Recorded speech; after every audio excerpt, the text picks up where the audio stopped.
Sujal the Vortex season 2 ఇవాళే prime వీడియోలో release అయిన టీవీ సిరీస్ ఇది. సీజన్ 1 2022లో వచ్చింది. చాలా సెన్సేషన్ అయింది అప్పుడు.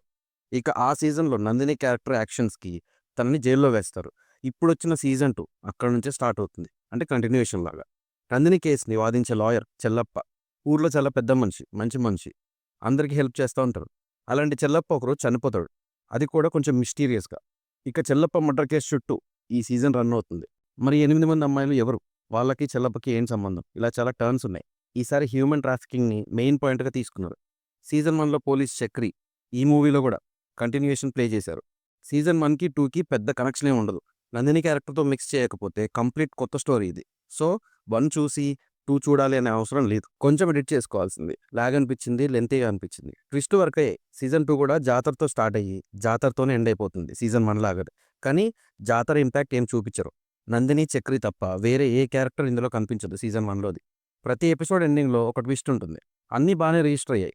ప్రీ క్లైమాక్స్, క్లైమాక్స్ ట్విస్టులు బాగుంటాయి. కొంచెం ఎడిట్ చేసుకుంటే బాగుండేది. ఆల్మోస్ట్ 6 అవర్స్ ఉంది, అదే కొంచెం ఎక్కువ అనిపించింది. ఇన్వెస్టిగేషన్ ఇదంతా కూడా పెద్దగా ఏం చూపించలేదు, ఇంకొంచెం చూపించాల్సింది. డీప్గా ఇన్వెస్టిగేషన్ అంటే బాగుండేది.